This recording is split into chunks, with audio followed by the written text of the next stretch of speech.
increase the reserves. Once all the bonds are replaced by notes, banks will be 100%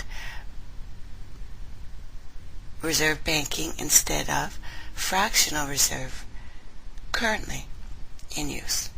From this point on, all the former Fed buildings will be no longer needed as central bank clearinghouses for check and as vaults for U.S. notes. Federal Reserve Act will no longer be necessary and should therefore be repealed. That's this December. And throughout the world, it's this year too. Just check on your own individual country.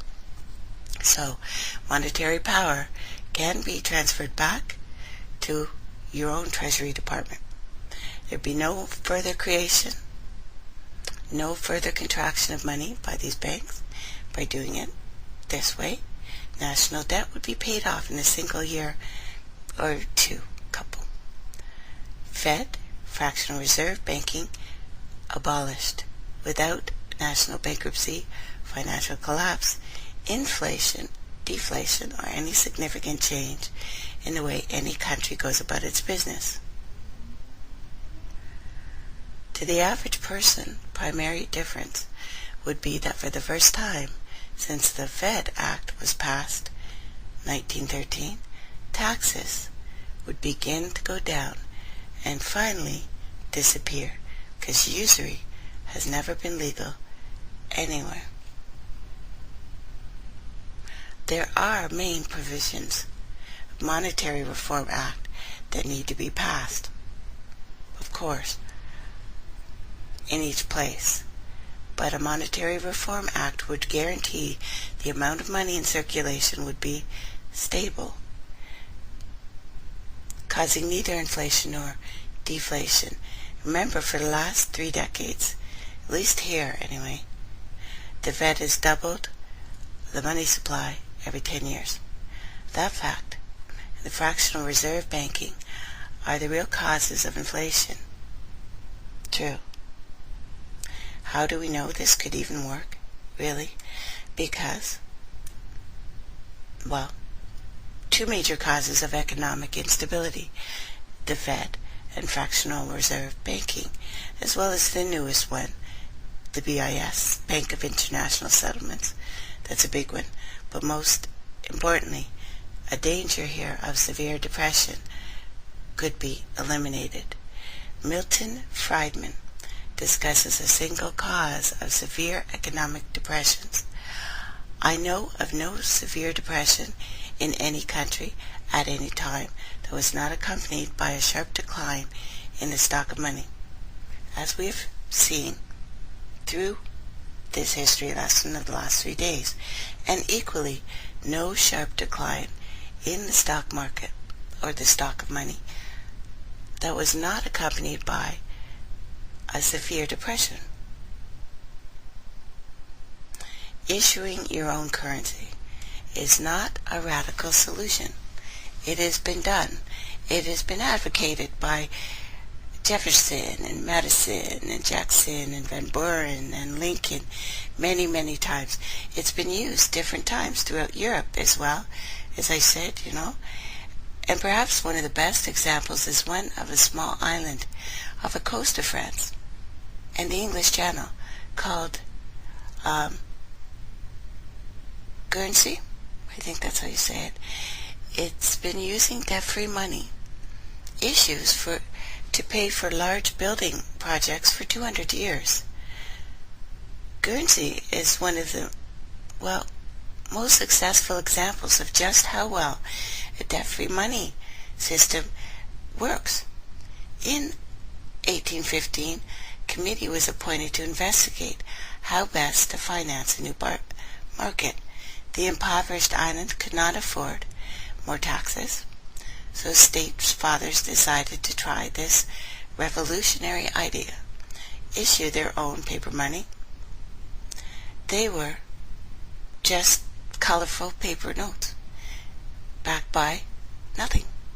But the people of this tiny island agreed to accept them and trade with them, and well, they didn't agree to this, but they also got the shit bombed out of them during 2 cent friggin' banker wars.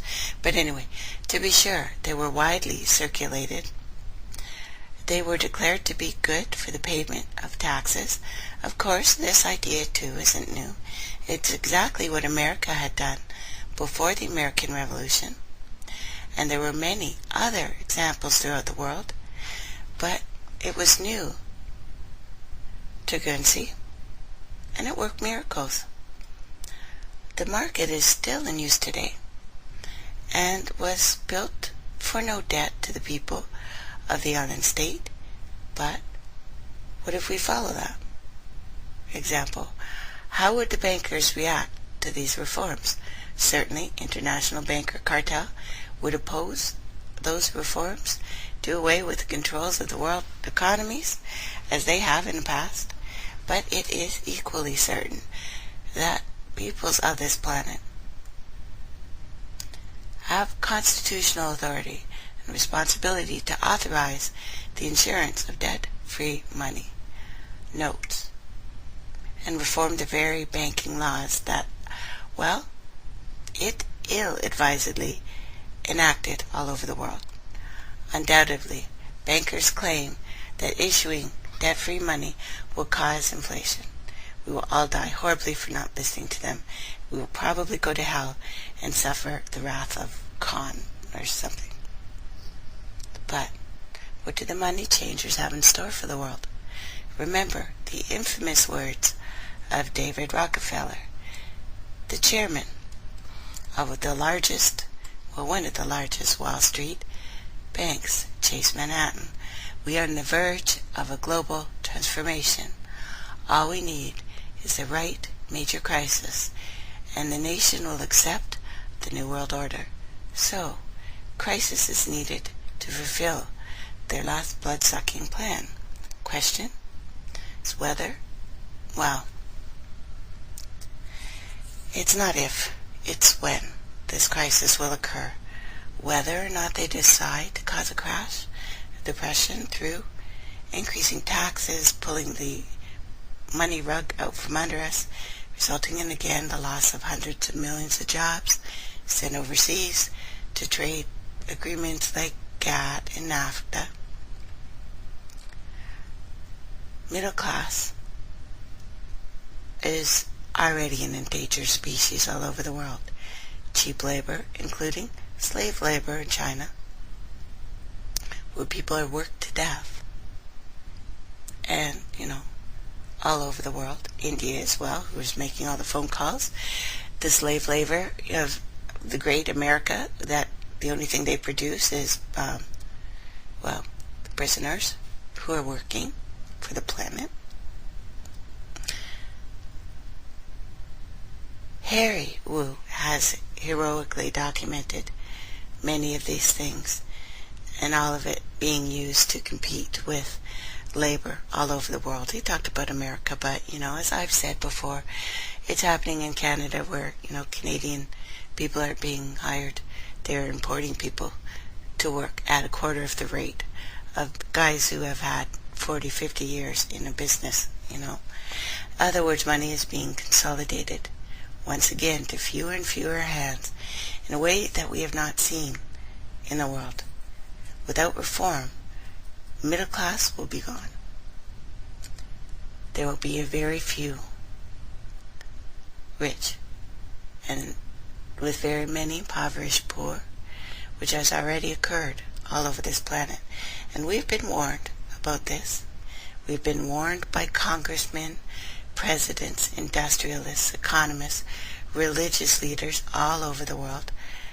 We need to expect it, because it's coming. Thank you, everyone, for listening to Turtle Island News with Tracy Kennedy. And from here, we will continue and talk about steel and coal and gas and oil and water. Thank you for listening. Please join me tomorrow for Turtle Island News. Save bad time, save bad channel. If you want to be a winner, then you got to learn how to dream.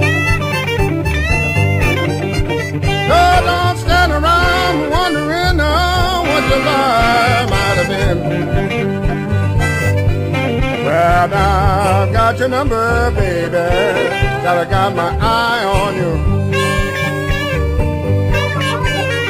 'Cause I've got your number, baby. Lord, I got my eye